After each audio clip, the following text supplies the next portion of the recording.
Boa noite, meus amigos e minhas amigas. Boa noite, Geizinha do meu coração. Boa noite, amor. Como é que tá? Ótimo. Que bom tê-la novamente.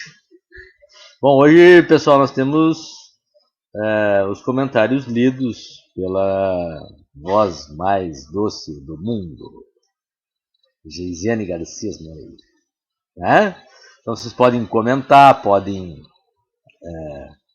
questionar, né? Nos perguntar, enfim, vamos fazer uma prosa tranquila nessa noite fria, né? Nesse momento difícil que o país atravessa, né? O Brasil, a gente tem conversado toda semana, né, sobre as dificuldades, e o único alento é o andamento dessa CPI, que vai tornando as coisas mais claras, né? A gente já sabe o que está acontecendo no país, né? Mas a gente vê esse pessoal que cometeu esse verdadeiro genocídio no país, eles têm que sentam lá na cadeira de réu, né, André? E eles têm que desdizer tudo o que eles disseram. E aí parece que eles saem dali, botam no WhatsApp que eles estão desdizendo de novo e os seguidores deles seguem a vida normal, né? Que é verdadeiro absurdo. Hoje boa noite, Rosane, boa noite, Ana Júlia, as companheiros, que coisa boa tê-lo conosco aí. Comentem, curtam, compartilhem, né? Vamos prosear bastante hoje, né? Aproveitar o frio aí. Pessoal, a gente viu hoje, eu vi hoje, eu estava voltando de Porto Alegre. Boa noite, Matheus. O depoimento do Dimas Covas hoje, que é o presidente do Butantan. E ali ficou muito claro. Ele disse assim, atrasou 3 meses as falas do presidente, a postura do presidente atrasou 3 meses a vacinação, o início da vacinação. Nós poderíamos ter sido o primeiro país do mundo a começar a vacinação. Ou seja, nós poderíamos estar numa situação hoje, né, de estarmos com mais da metade da população. Ele falou só do Butantan, numa primeira leva de 60 milhões de doses, depois de 100 milhões de doses. Mas para isso precisavam os insumos, e aí eles arrumam aquelas brigas com a China, e aí é claro que se tu briga com os outros brigam contigo. Aí, mas a China não tem interesse salvar a vida. Tem, mas a vida de pessoas no mundo inteiro precisa ser salva, né? E a China pode escolher para quem vai entregar os insumos para a vacina, né? Isso sem falar que não investiu no Butantan. O Butantan é uma entidade com mais de 100 anos de experiência, de conhecimento em vacina, em produção de vacinas. Então nós poderíamos estar dando exemplo para o mundo, que nós temos o SUS, a capilaridade do SUS, ou seja, o SUS está em todo o país. Nos municípios menores, lá mais distantes, tem lá uma unidade básica de saúde com o que, gente? Um médico, uma enfermeira, um técnico de enfermagem, um auxiliar de saúde bucal e um dentista, certo? Ou uma dentista, não é? Então, mais os agentes de saúde, a equipe toda, né? E podem ser mobilizados para vacinação. Agora tem que ter vacina, né? E aí nós tivemos o presidente dizendo em alto e bom som, né, Vila? Um abraço pro Vila, pro Everton, Nara dos Santos, o Jadir Sebem. Ô, bicho velho, como é que tá aí no bairro Expedicionário? Tudo bem aí, tia? Bom tê-los conosco aí, pessoal. Pois é, então nós fomos enfrentando uma situação absurda. Nós poderíamos estar numa situação de estar voltando à normalidade. Aí o presidente não investe. Voltando à normalidade, eu digo assim, nós poderíamos estar numa situação muito melhor. O normal vai ser, claro, daqui para frente, os hábitos de saúde, de higiene, de relação humana, gente, eles vão ser alterados, por mais que a gente não queira, não goste. A gente gosta de se abraçar, gosta de ficar unido, mas as coisas vão ter que ter um certo cuidado maior, né, Giba? Que bom vê-lo conosco aí, Giba. Grande abraço, como é que tá aí no bairro Ipiranga? A situação no Brasil, ela é desesperadora. Aí o Bolsonaro, ele não investe na vacina, né, Maria Regina Barbosa? Estaremos em Tapera amanhã. Nosso vereador Lúcio Eugênio Bueno Dias, como é que tá, bicho velho? Tivemos há pouco o deputado Marcon aqui, uma emenda aqui para a Soledade de 100 mil reais para a saúde, né, junto com o Sindicato dos Trabalhadores Rurais, o Alessandro, que ajudou a articular essa emenda com o deputado Marcon. Márcia da Silva, mas olha lá o Santo Tomé presente. Pessoal, David, ó, chegando gente do expedicionário, Ipiranga, de toda a região aí, de Tapera. Tu veja, gente. E aí, ele quer voltar a uma suposta normalidade por decreto, né? Tentando golpe. Disse hoje, de novo, no Amazonas, que vai convocar o exército para que não tenha mais barreira sanitária, né, nos estados, que não tenha mais medidas sanitárias nos estados. O que é um absurdo, né, gente? E o exército, pelo amor de Deus, né, depois do Pazuello, fiquem quietos. Se reserve a tentar cumprir o seu papel, se é que existe algum papel para o exército, né, nesse país, né? Porque o Pazuello, gente, em caso de guerra, seria um general nosso. Né? Uma pessoa que não sabe onde está, que tem que chegar e tem que mentir na frente do mundo inteiro. Não é do país inteiro, é do mundo inteiro. Sabe? Quando a gente, todo mundo, né, que é humano, já errou algum dia, já fez alguma coisa assim que se arrepende, né? A gente fica com vergonha, né? As pessoas que não são psicopatas, elas ficam com vergonha quando elas erram. Todo mundo erra. Mas quem não é psicopata, né, ele fica com vergonha. Ele tem, o popular tem vergonha na cara. Tem pessoa que é sem vergonha na cara. Né, como é o caso desse Pazuello, isso vai acabar preso, tem que acabar preso. Né? Porque eles vão nas manifestações dele, falam mal da vacina, falam mal do distanciamento social, orientam as pessoas a não manterem o distanciamento social, e aí chega na CPI, viram umas coisas lá, mentindo lá para as pessoas, né? Umas pessoas sem o mínimo de decência, de dignidade, né? Que tem que chegar lá e mentir. E aí pessoas se referenciam nisso, né, companheiro Matheus? Então tu imagina isso, se referenciam pessoas assim, né? Eu fico imaginando, a minha vida toda, por exemplo, eu tive como referência política esse que está aqui atrás, o Olívio Dutra, ali, ó. Tá? A vida inteira. Tá? Mas aí eu ouvia ele na rádio, na TV, lia nos jornais, o Olívio falou isso, ele se posicionou sobre tal tema de tal forma, né? E aí quando eu vi o Olívio pessoalmente, que eu tive a oportunidade, hoje com um amigo pessoal, né? Ele fala a mesma coisa que ele fala no rádio, na TV, no jornal, né? Pra gente, cara a cara.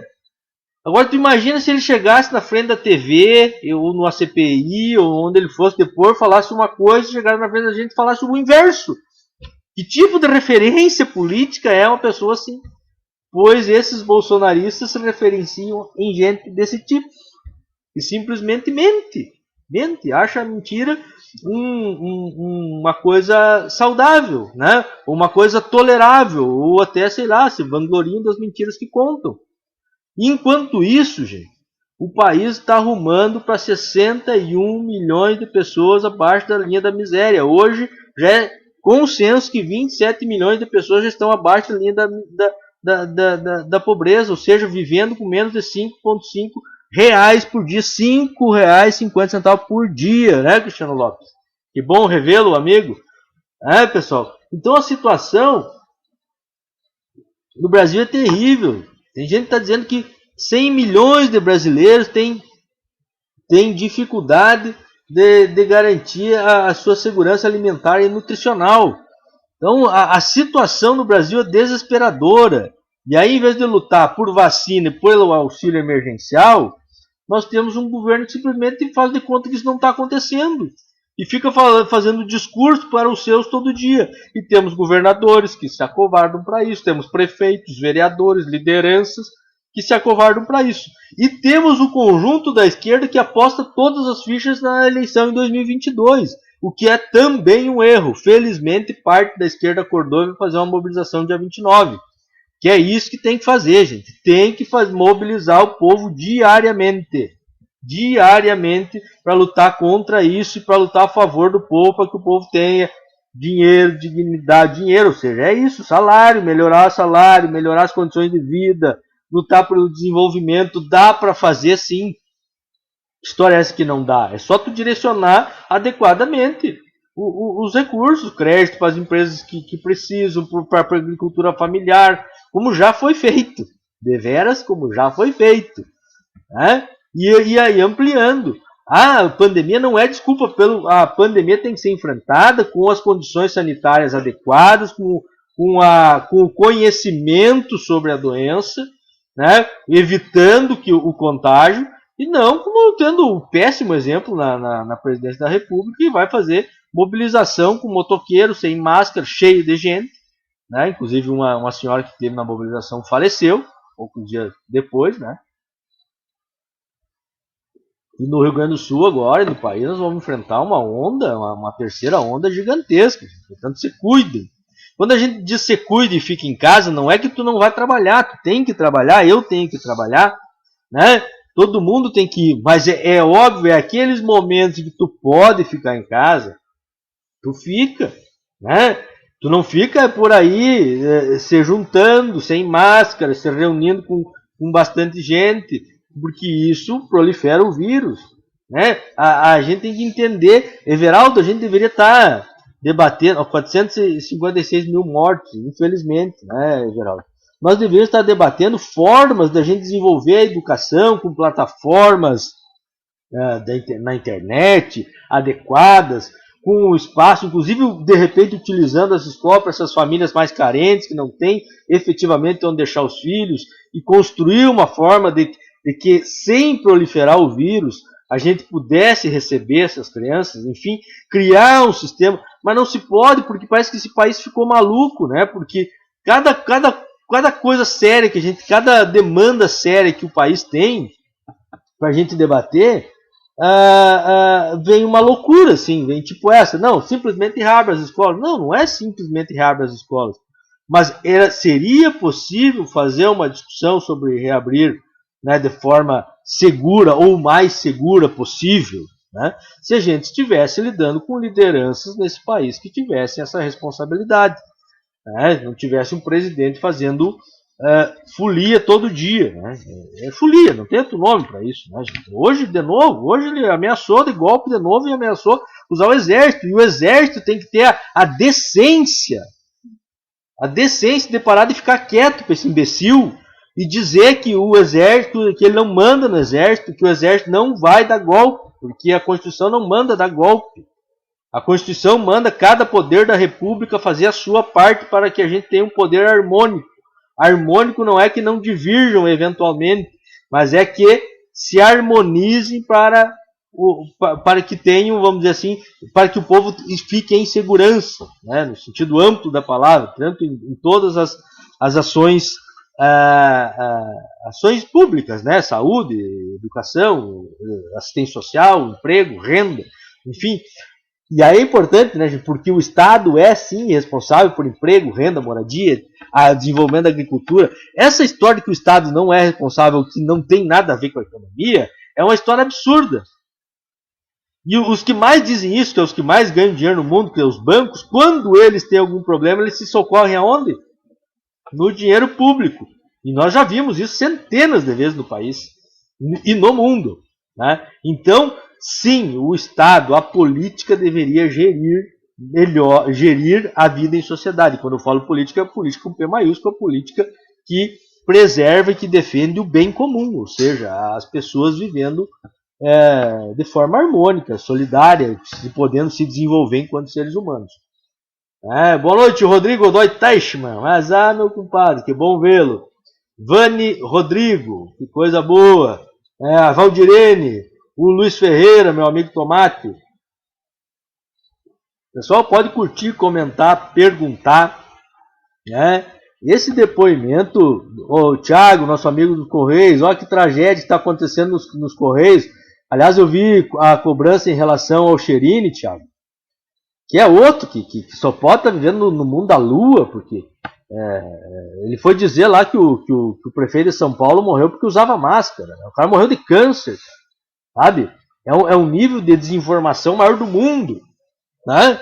E que eles pregam, porque eles sabem que isso é mentira, né? Mas é uma ideia de trazer para o mundo real coisas do mundo simbólico e do mundo da fantasia, que a gente até gosta enquanto literatura, né? Mas não dá para confundir isso com a vida. Esse Cherini virou um horror, né? E é o deputado da região que a gente tem que cobrar, Né? O meu deputado, eu estava com ele hoje de tarde, ele vai votar contra as privatizações do Correio, como todo deveras, como toda a bancada do PT, do PDT. Mas o nosso deputado aqui não, vai votar como o Bolsonaro mandar. Eles inventaram essa de que o servidor público é culpado de tudo, né, Andréia? Servidores públicos com salários congelados para o presidente fazer o que quer lá em Brasília. Pois é, congelou o salário dos funcionários, André é nosso suplente de vereador, e aumentou o dele. Mas como é que o dele pode aumentar? Dele e dos ministros? Mas é o maior absurdo, não tem parâmetro, né? Porque é uma total incoerência. E aí os caras ficam lá repetindo aquelas asneiras do dia a dia, né? Como se as pessoas fossem idiotas, que o PT ou a esquerda é algo depravado, contra os costumes, não sei o quê. A esquerda é a favor de terra, trabalho, teto, de vida digna para as pessoas, melhoria no salário, né? Política pública para a agricultura familiar, para os pequenos, proteção social para os trabalhadores. É isso que a esquerda é a favor. De dizer não ao preconceito, né? Que as pessoas possam ter a sua dignidade preservada, sendo o que bem entenderem, né? Na vida, desde que não agridam a outrem, obviamente. Giovanni de Pelegrins, mas então, é isso que a gente defende. Até tem uma piada, né? A esquerda luta por terra, trabalho, teto, políticas públicas, saúde, educação pública, saúde pública, e a direita luta contra a esquerda. É isso que acontece. Geise do meu coração. Rudinei Portela. Infelizmente, um amigo meu foi demitido aqui em Soledade porque ele disse e teimou com seu chefe que nunca votaria no Bolsonaro. Eu tenho relatos também da eleição de 2018 que um cidadão fez isso e demitiu. Nós temos que enfrentar esses casos, mostrar o tamanho da contradição deles, né, Rudinei? Obrigado pela colaboração, pelo depoimento. Essa gente sempre foi perseguidora, mas o povo tem que lutar, né? E, sobretudo, pelo menos a gente se conscientizar disso, né? De que isso não é digno, não é honesto demitir as pessoas, não respeitar o seu pensamento, né? E eles querem o voto impresso para poder saber em quem que as pessoas votaram. Na verdade, eles nem querem voto impresso. Se quisessem, era por isso, para poder cobrar depois. Mas eles querem uma desculpa para tentar o golpe, porque vão perder as eleições de 2022. Eu tenho certeza que eles vão perder as eleições, só que eu acho que não dá para deixar só para as eleições. A gente tem que lutar na política todo dia. O Lula está se movimentando muito bem, só que só o Lula não pode ser a nossa salvação sozinho. Né? O Lula teve na fábrica essa semana visitando trabalhadores, hoje teve reunido com o PSB, já teve reunido com o PSB. O Lula está fazendo a sua parte enquanto pré-candidato. Agora nós, as lideranças sociais, populares, os partidos de esquerda, a sociedade civil tem que fazer mais. Não pode tolerar. Tu não precisa ser de esquerda, não precisa ser para não tolerar que um presidente chegue na frente do exército e diga que o exército tem que dar o golpe. Né? Tu simplesmente ser um democrata. É simples, né? É bem simples, não precisa mais do que isso. Everaldo Silveira Silva. Precisamos fortalecer o Estado e não enfraquecê-lo. O povo precisa ser atendido. Giovanni, não sei ler o sobrenome. De Pelegrins. Isso. Sem contar as vantagens adquiridas todas cortadas. Pois é, isso é um outro absurdo, né? Tu veja que eles fizeram a lei complementar 173, acho que é, e impede que o servidor que quando entrou tinha um plano de carreira, que ele receba aquele plano de carreira. Isso é um absurdo, é inconstitucional. Aí sim, quando acontece isso, tem que dar pau no STF, porque não pode. Aí o STF julgou constitucional essa lei, não é constitucional, inclusive fere a autonomia administrativa de municípios e estados. E eu quero ver como é que ficaram os prefeitos do ano passado, porque no ano passado os tribunais de contas deram parecer dizendo que era inconstitucional a lei, que os estados e municípios poderiam dar as vantagens adquiridas naquele período. E aí prefeitos e governadores deram. E aí como é que vai ficar o julgamento das contas desses prefeitos e governadores? Os caras fazem cada maluquice nesse país, né? E aí vem o Bolsonaro e diz, não pode dar aumento e é por 15 anos para servidor público nenhum. E aí ele dá para ele. Para ele. Nem vou falar dos outros. Para ele. Ele aumentou 1/3 o salário dele. Saiu de 39 para 61 mil. Aumentou 22 mil assim, ó, numa canetadinha. Não tem problema nenhum, né? Não tem problema nenhum. Aliás, tem outra piada circulando, né, gente? Os memes são as coisas interessantes. Os caras querem privatizar os Correios, querem privatizar a escola, querem privatizar tudo, né? Então vamos privatizar o exército também, né? Porque o critério é não funcionar, pensa numa coisa que não funciona. O Pazuello, gente, é general. Aquele idiota do Augusto Heleno, lá, do GSI, que levou junto com a bagagem do presidente para a Europa 39 quilos de cocaína. Ele levou no avião presidencial. Ah, mas não era o que o Bolsonaro estava. Pior ainda. Estava mais fácil de controlar o que o Bolsonaro não estava. O avião que foi junto lá, que tem que ir junto, tal, que tem que ir uma turma junto. Nem só quando que tem que ir, é um chefe de Estado, tem que ter aparato. Não é esse o caso. Mas levar 39 quilos de cocaína junto. Esse Augusto Heleno é o responsável. Aí ele vai para as coisas fazer bravata. Não sei o que, porque vão dar o golpe, porque não sei o que lá. Né?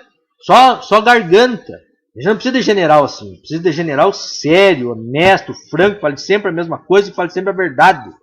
É isso que o povo brasileiro precisa e é isso que espera. Eu, quando chego na frente de um servidor público, professor Clemir, né? O servidor público, o professor Clemir, a Andréia, eles são servidores públicos.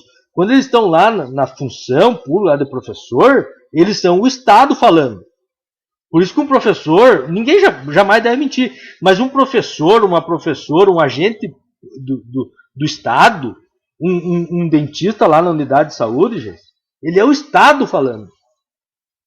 Se o dentista lá na unidade de saúde disser a sua cárie é de difícil controle, que tem que fazer tal, é o Estado dizendo, é o município falando com ele. Porque ele está investido disso. Ele chama investidura em cargo público. E, aliás, esse é o nome jurídico. Né? Então, tu imagina um general. Como é que um general vai mentir daquele jeito ali? Dizer que nunca foi contra a vacina. Dizer que sempre cumpriu as ordens da OMS. E aí vem o Dimas Covas e diz não, o Dimas Covas diz não, nós ofertamos 60 milhões de vacinas, de doses. Aí vem a fase, nós ofertamos em julho mais 60 milhões, mais 70, 130 milhões. Nós já estava com 2/3 do nosso problema aí resolvido em julho do ano passado, gente. Em julho do ano passado. Aí eles foram contratar as vacinas, depois que já tinha um monte de dose pronta, no dia 7 de janeiro de 2021, e nós estamos hoje com 10,01% da população vacinada, ou seja, é uma vergonha a vacinação no Brasil. A vacinação vai ter pouco efeito no Brasil, ou seja, morrerão mais milhares de pessoas. Só na última semana eu sei de familiares de amigos que estão entubados no Hospital de Caridade Frei Clemente. Tive 2 clientes, um casal de clientes que faleceu fora de Soledade, famílias pobres, certamente tiveram dificuldade, inclusive, para acompanhar a enfermidade. As pessoas ficaram 15, 20 dias internadas fora de Soledade, municípios a 80, 100, 120 quilômetros daqui. E a família não tem nem como ter uma informação correta. E a culpa dessas 3 de cada 4 mortes é do governo federal. E pior do que a culpa, ou talvez tão grave quanto, é a falta de consciência em relação a isso. Porque nem para se solidarizar, nem para dizer que sente muito, ele serve. Porque também o presidente, quando fala, também está investido numa função e num cargo público que também representa o Estado brasileiro. Tem que ter essa consciência. Quem ganha uma eleição, quem representa o Estado em qualquer uma das suas dimensões, seja no legislativo, no judiciário ou no executivo. Infelizmente, nós estamos nessa situação. A Marlene gostou de privatizar o exército, né? E tu sabes que, se a gente analisar historicamente, os exércitos antigamente, que eram feitos pelos pelos feudos, né? Que na verdade eram convocações dos grandes proprietários para trazerem seus peões e escravos para lutar, era uma espécie de exército privatizado, né? O Geise do meu coração. Comente, pessoal, comentem, escrevam que a Geise vai ler. O Juliano de Sá. Mas que energia desse meu compadre. Estamos bem loucos, meu Deus, o livro. Viajamos para Porto Alegre ontem, levantamos às 5h30 hoje, né, compadre? E peguemos o carro novo lá em Porto Alegre, e viemos para Soledade, já viajamos os municípios aí e estamos aqui. Clemir Scorsato. Tenho visto poucas manifestações dos ecologistas e da sociedade civil sobre o desastre que é o ministro Salles. Eu acho que chega a entristecer as pessoas, né? É uma coisa assim inimaginável, porque o que aconteceu, gente, quando eu falo Estado brasileiro, é o país, tá? De 88 até 2016, veja que eu não estou pegando os governos do PT, para quem pensa que eu sou sectário, não, eu analiso as coisas. De 88, do ano da nossa Constituição, até 2016, nós fomos criando uma série de legislações que as pessoas às vezes criticam, dizem que é muito e tal. Está se mostrando pouco, inclusive. Eu fui um que já achei muito, mas hoje está se mostrando pouco. Nós criamos uma série de legislações, de entendimentos, em várias áreas. Né? Na saúde, nós criamos o SUS, fomos aperfeiçoando, né? E até garantir efetivamente o atendimento mínimo à saúde, que deve ser máximo, então lutar pelo máximo de atendimento de saúde. Na área do meio ambiente também a gente foi evoluindo, né? Os conselhos nacionais do meio ambiente, a política nacional do meio ambiente, etc. E aí chega um momento da história e a gente elege um antiministro. A gente elegeu com um presidente um antiministro do meio ambiente, que promove simplesmente a derrubada de árvores, e pior, corrupto. E aí vem esses bolsonaristas dizer que não são corruptos, são a fina flor da corrupção. Só que essa gente rouba e pensa que o que eles fazem não é roubo, é só o que os outros fazem de errado. Né? A gente conhece gente assim, né, também, que tudo que eles fazem é certo, os outros fazem errado. Né? Tem gente assim, né? Pois eles são a fina flor disso aí. Né? Porque ele recebeu propina para ajudar nessa venda ilegal de madeira. Milhões na conta. Já foi achado e eles estão ali. E a vida segue. E ninguém pede para ele sair. Sabe por quê? Porque eles se acertam na política, gente. E a política dele é contra o meio ambiente. É para derrubar a árvore mesmo. É para eles deixar a boiada passar, para cada um fazer o que quiser. E eu sei que a política, por exemplo, quem é agricultor, às vezes se sente com dificuldade para cumprir toda a legislação ambiental. E claro, pouca assessoria, tem dificuldade, pouca terra, etc. Mas, gente, não é porque não dá para jogar a água fora da banheira com a criança junto. Nós temos entraves, dificuldades, nós vamos pensar formas de melhorar, de adequar, mas não simplesmente deixar de ter política de meio ambiente, gente. O Juliano está trabalhando essa questão dos agrotóxicos, querem liberar no país. Saiu um relatório, ele me contou ontem, isso é um relatório do próprio governo do estado dizendo para o governador Eduardo Leite, não faça isso, vai dar problema na saúde das pessoas. Né? Ou seja, gente, não dá, simplesmente não dá para ser botando veneno em tudo que é lugar de qualquer jeito, porque não morre na hora. Vou dar um exemplo, né? O veneno de rato, sabe qual é o bom? É o que não mata na hora. O rato é inteligente, né? Ele se vê que mora na hora e não come, ele fica, né? Então, tem muito veneno brabo que não mata na hora. Gente. Mas fui lá, passei veneno, lá não me deu nada. Sim, mas daqui uns anos aparece um câncer. De repente aparece num filho, depois um problema, porque fica, né, na corrente sanguínea. Teve casos, já foi encontrado, ontem conversei com o Juliano sobre isso, lá em Lucas do Rio Verde, tem uma pesquisa séria que encontrou no leite materno agrotóxico. Né? Isso causa problema. Né? Não dá para dizer que não causa. Então nós temos que lutar por um ambiente ecológico, sustentável, que preserve a vida das pessoas, e alimento é vida. Geizinha do meu coração. Comente, pessoal, comente e vamos prosseguir. Eu estou tomando café hoje, tá? Não é cachaça. É só de faceiro que eu estou falando bastante. Né, Leão? Vai lá. O Juliano escreveu: vacina no braço, comida no prato e fora Bolsonaro. É isso aí. E, gente, dava para fazer isso tranquilo. Eu vou repetir, nós temos expertise em vacina. Está ali o Butantan. Nós temos relação histórica com a China por os insumos. Nós podemos estar todo mundo vacinado. E os R$600 do auxílio não é muito. Leão, nós tivemos só perda de um emprego em Soledade no comércio ano passado. Sabe por quê? Tenho certeza que foi por causa do incremento do auxílio emergencial. Municípios pequenos e desindustrializados, nosso até tem indústria, que é da pedra, não é desindustrializado, mas com dificuldade econômica, municípios pobres, né?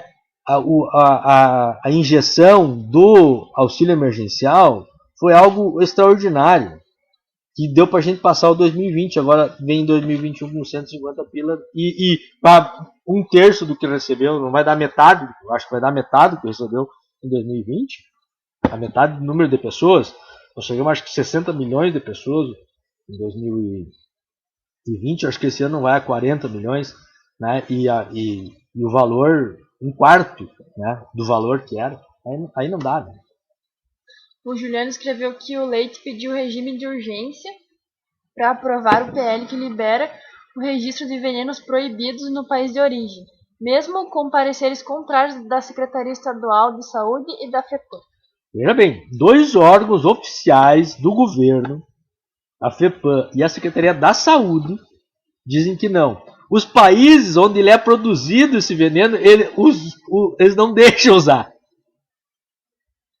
E nosso governador e os grupos que o apoiam, que aliás somam mais de 35 deputados, é o maior apoio parlamentar da nossa história, diz que dá. Sabe o que vai acontecer? Mais mortes, mais gente doente, mais sobrecarga na saúde. Porque saúde, gente, quando eu lembro que eu comecei falando de referência, uma das primeiras frases que eu ouvi do Olívio: saúde começa pela boca. E que ele estava dizendo que começa pelo alimento. Começa como é que a gente se alimenta, como é que a gente vive. Isso é saúde. Né? Se a gente tem capacidade de segurança alimentar e nutricional, boa alimentação, se a gente tem acesso a teto, né, com essa vida minimamente necessário para viver, a gente fica menos doente, né? É isso, é simples assim. Então saúde começa pela boca, sim. Mais ainda, né? Se nós falando de saúde bucal, e mais do que isso, né, gente? Com certeza. Né? A Ana Júlia. De Miranda Trish. Pois é, Alisson. Tu sabe a nossa situação agora. Pergunta se a assistência nos deu alguma cesta básica ou alguma ajuda? Capaz. Nunca mais apareceram aqui. Mas a semana que vem eu vou tomar um cafezinho com a prefeita. ela que me aguarde. Pois é, e aí tem mais isso ainda, né, gente? Os municípios deveriam estar articulando políticas públicas para atender a população carente. Essa população que 27 milhões estão na linha da pobreza hoje, vão chegar a 61 milhões, e 100 milhões estão com dificuldades para conseguir comer, né? Elas estão nos municípios. Os municípios poderiam estar articulando melhor o PAA, ou seja, as compras dos pequenos agricultores, tá?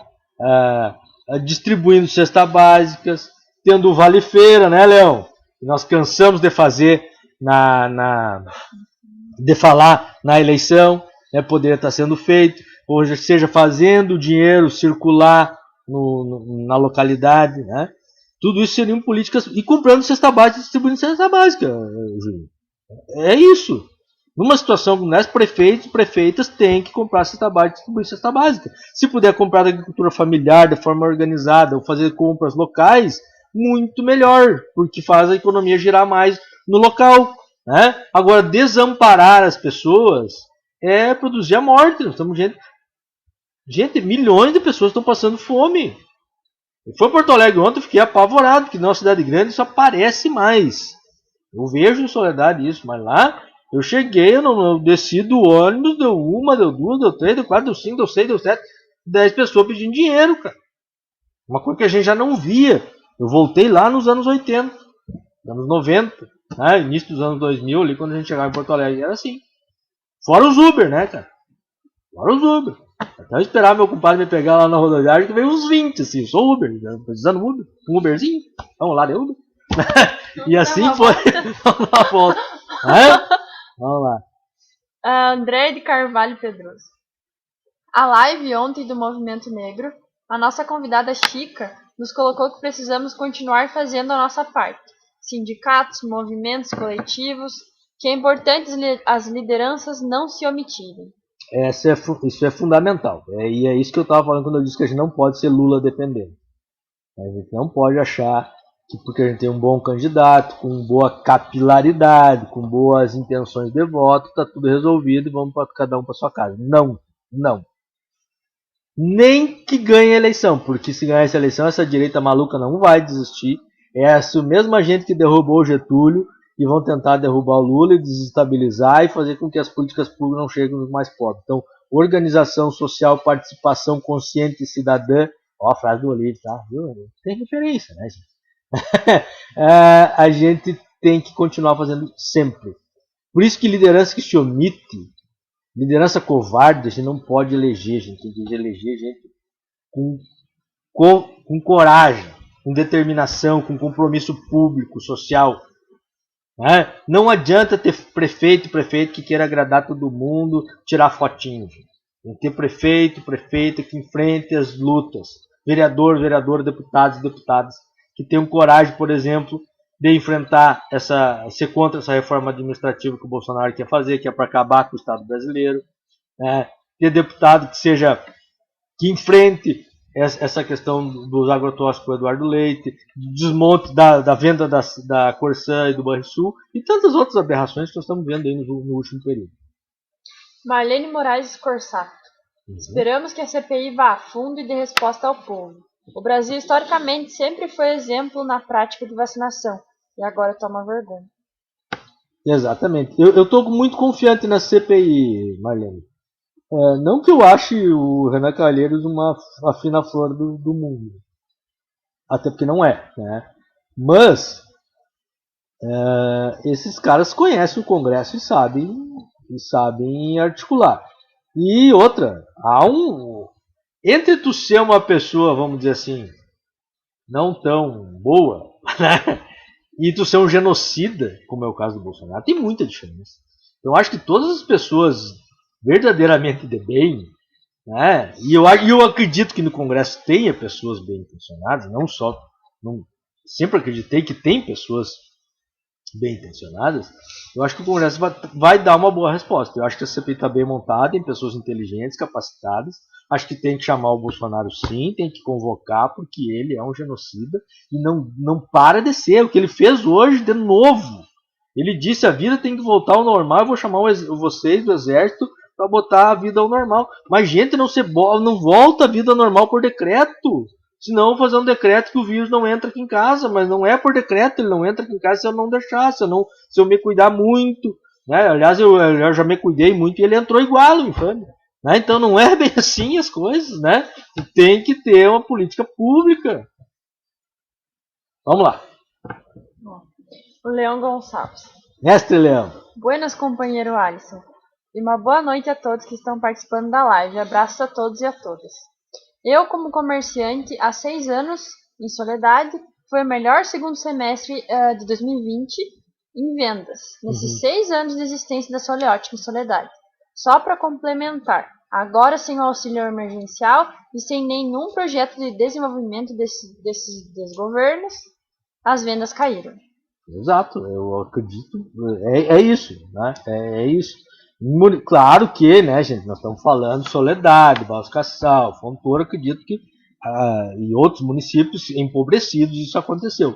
Municípios mais industrializados, aí, claro, tiveram perdas, porque daí veio esse outro lado, não tinha vacina, a indústria, quando tem que parar, ela é difícil para elas.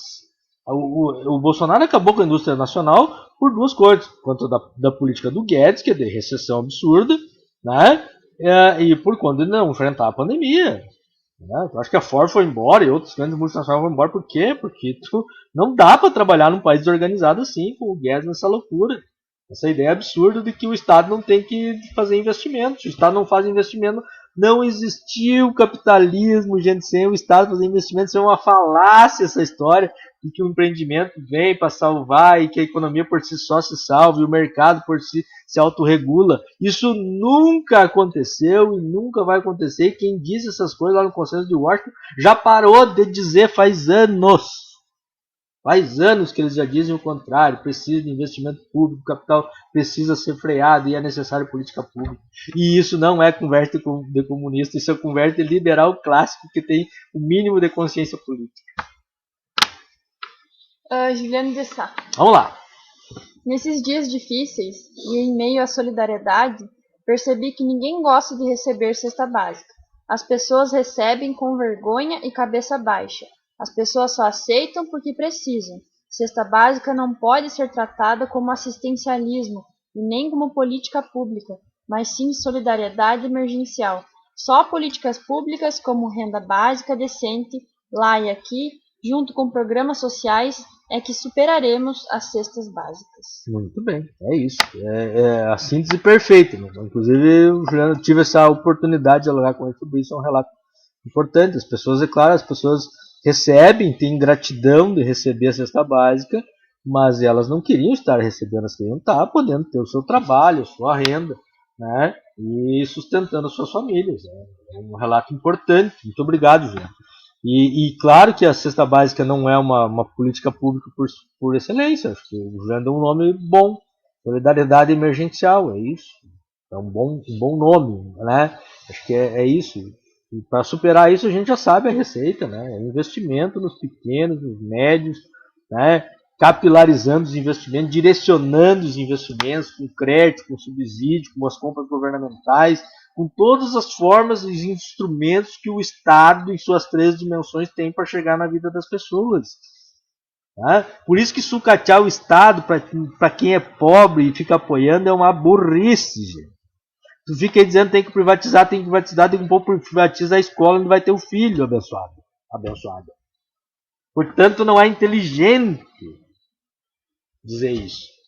Tá? É o contrário, nós precisamos que o braço do Estado não precisa ser enorme, ele precisa chegar no bairro, na vila, na comunidade e auxiliar as pessoas. Estava falando com o Marcon agora de tarde sobre assistência técnica no campo, né, e com o Alessandro lá do STR. Ela tem que chegar.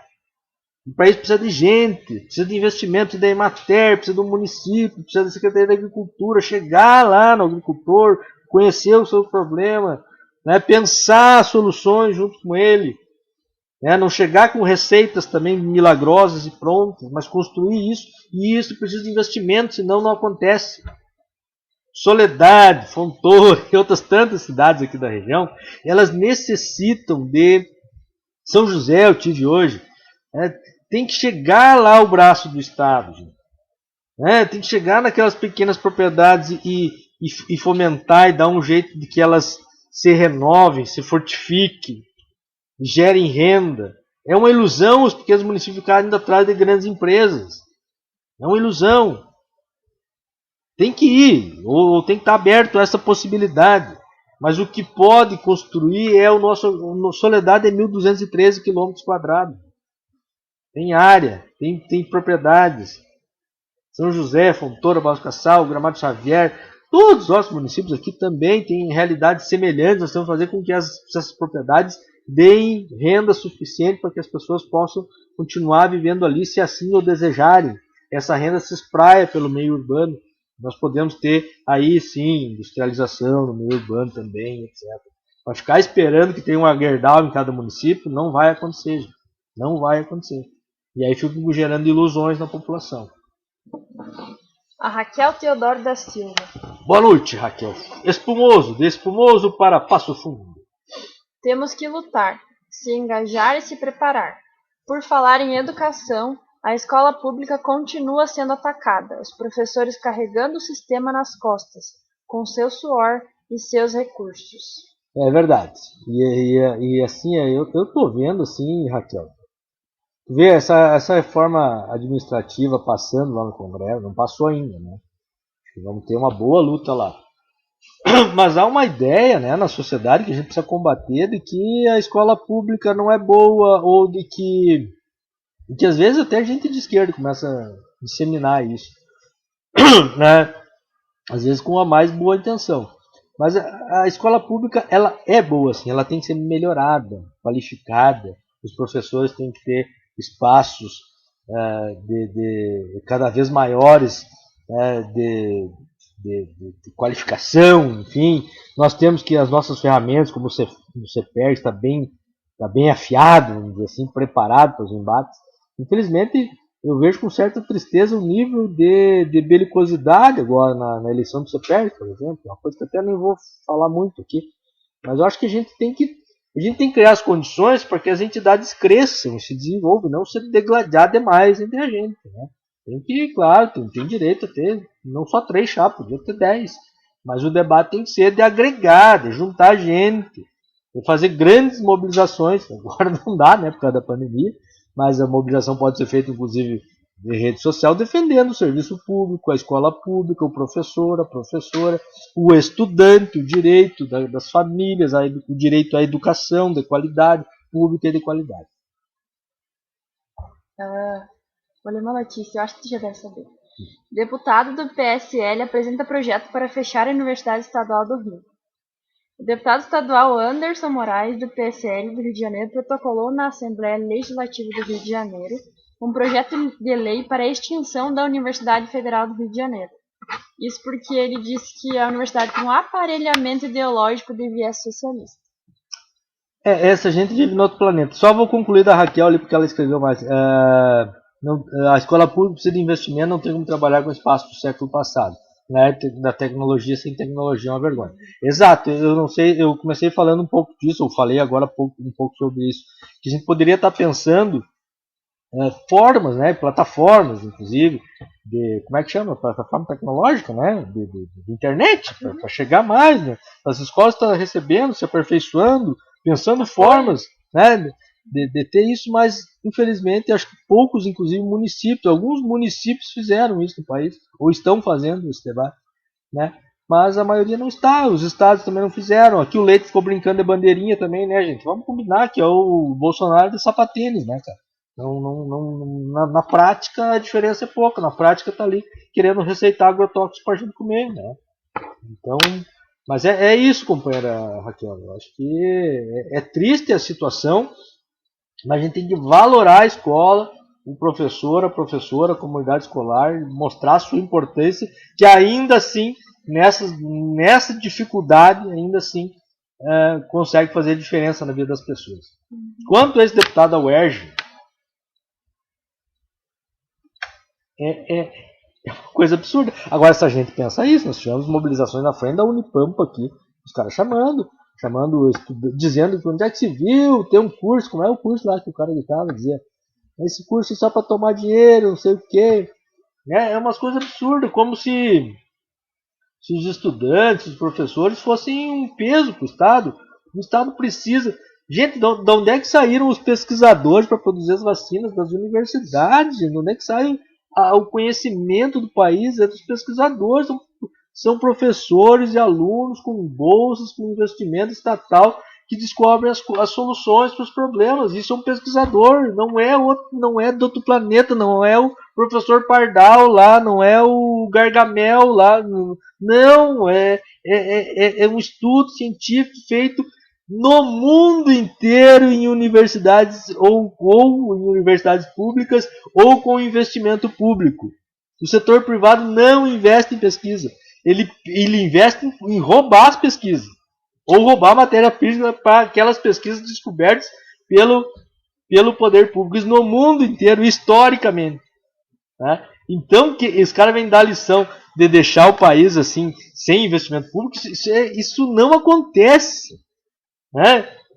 As grandes descobertas, e aí vem um imbecil como esse deputado aí do PSL, que é uns ignorantes, que vivem numas tocas deles, né? Onde só eles vivem, que é no submundo do WhatsApp, dizer uma bobagem dessa.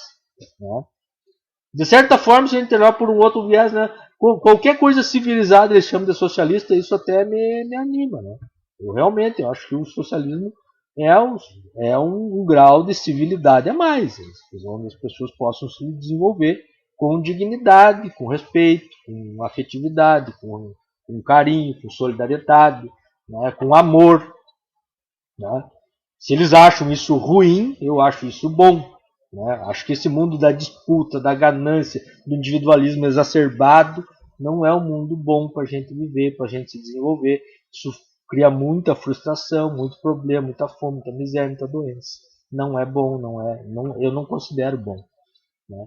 Mas a universidade ela é um centro de pesquisa. O Brasil já definiu que é a universidade, gente, lá nos anos 70, na ditadura. Não precisa mais. É ensino, pesquisa e extensão. É 3 coisinhas. É 3 coisinhas básicas. É ensino, é o básico sobre aquela faculdade, sobre aquele objeto de estudo. Então a gente está fazendo odontologia. Então ela recebe o ensino, que já se sabe do básico da odontologia. Pesquisa, ela vai pesquisar, a universidade, não ela vai receber, a universidade vai pesquisar sobre a realidade da odontologia. E extensão, vai fazer algum projetinho de extensão, atender uma comunidade carente, né, fazer um estudo sobre lá as crianças que chupam o bico, e daí era melhor que não chupasse, né, e que isso evita que fique o dente torto, né? Isso é ensino, pesquisa e extensão. E não precisa fazer mais nada do que isso. Se fizer isso, que a gente já definiu nos anos 70, já estaria muito bom. Mas a gente não está conseguindo fazer nem ensino nas universidades. Que dirá pesquisa e extensão. Vamos lá, leia mais. Escreva. Olha, até o Lúcio Dias, nosso vereador, apareceu. O Lúcio Eugênio Bueno Dias. Vai lá, meu vereador. A gente precisa estar se preparando para articular as forças que nos permitirão fazer as contra-reformas, desfazer um pouco dos danos que esses últimos anos trouxeram aos trabalhadores, embora seja esta uma hora de resistência. Eu estava falando com a vereadora lá de São José hoje, e aí eu disse, olha, se todo mundo que pegar racionalmente a política hoje no Brasil e dizer assim, nós vamos eleger o Lula ou qualquer outro candidato, o melhor candidato do mundo, tá? Nós eleger presidente, para desfazer o estrago no Estado brasileiro que essa gestão do Bolsonaro e do Temer fizeram, racionalmente, Lúcio, a gente não consegue. A gente chega à ideia de que é impossível. Por isso que a gente tem que beber nas fontes dos profetas e dizer, é possível, vamos à luta e vamos fazer cada uma dessas contra-reformas e vamos desenvolver cada uma dessas políticas como já fizemos historicamente. Mas o fato de a gente olhar e achar impossível já aconteceu muitas vezes na história e a gente fez tornar possível. Exemplo, o regime próprio da Previdência Social, todo mundo dizia que nunca ia dar certo e teve que o Temer arrebentar e o Bolsonaro agora, tá? Porque estava dando certo. O SUS, eles diziam que é impossível, como é que vai ter saúde de graça para todo mundo, inclusive para quem não trabalhou, a direita dizia. O critério era trabalhar, né? E para nós o critério é ser um ser humano. Então, o ser humano estar precisando da saúde pública, a saúde tem que atender, diziam que era impossível. E hoje nós temos unidade básica de saúde em todos os recantos do país. Então, é isso, precisa de profetas também. O Brasil também precisa de lideranças com coragem, com determinação e com pensamento positivo. Isso aí, meu camarada. A Marlene Moraes Corsato. Hoje eu ouvi pela rádio que é lamentável a quantia de pesquisadores e cientistas indo para outros países onde a pesquisa e a ciência é valorizada. É uma tragédia e está indo os melhores cérebros, né? As pessoas mais capacitadas para pesquisa estão indo embora, porque imagina como é que vai ser pesquisador num lugar em que o presidente receita cloroquina. Como é que tu vai ser pesquisador numa região do deputado Cherini receita cloroquina, ivermectina e ozonioterapia e melzinho com limão para tudo. Melzinho com limão é bom, faz bem, a gente se acalma, mas não cura tudo que é doença. Né? Poderia ser bom para prevenir tudo que é doença, deputado? Comida na mesa, o auxílio emergencial é importante, comida de qualidade, a agricultura familiar é importante. Tá? Aí sim, nós estaríamos falando de saúde. Né? Mas é triste, né, mano? Eu imagino um pesquisador, se a gente sofre, né, eu, por exemplo, com minha capacidade limitada de entender de ciência, eu já sofro. Imagina quem sabe mais, quem tem mais conhecimento, vê uma bobagem dessa, como o Cherini fala, o Bolsonaro fala. Eu tô falando do Cherini hoje porque não dá mais para aguentar, né? Toda semana, né? Máscara matou o prefeito de São Paulo. É umas coisas assim que não dá, cara, não dá. Não dá. Não, simplesmente não dá. Tá, pessoal? Então, gente, a situação brasileira é terrível. Mas nós poderíamos, tu veja que apesar do Bolsonaro, nós poderíamos ter tido 130 milhões de doses disponíveis até dezembro. Se nós contar da Pfizer, mais 70 milhões, nós teríamos 200 milhões. Então, a diferença é abismal. Né? A diferença é muito grande para o que a gente poderia ter e a tragédia que a gente está vivendo por esse governo imbecil, irresponsável, que chegou a dizer que quem tomasse a vacina ia virar jacaré, que chamava a vacina de vacina, que tirava onda com o nosso Butantan e com a nossa capacidade de produzir vacina, e que era desrespeitoso com o país, com a China, como se a gente fosse assim autossuficiente em tudo, né? Não é. O Brasil, ao contrário disso, a história do Brasil, o Brasil abre a Assembleia Geral das Nações Unidas porque foi um país que sempre teve uma tradição diplomática de respeitar a autodeterminação dos povos. Aliás, está na nossa Constituição isso, nos primeiros capítulos. O respeito à autodeterminação dos povos, o respeito e a solidariedade internacional. Tá? Muito obrigado pelo carinho, curtem, compartilhem e até quinta que vem nesse mesmo bate-canal às 20 horas. Um grande abraço, uma boa noite e até quinta que vem.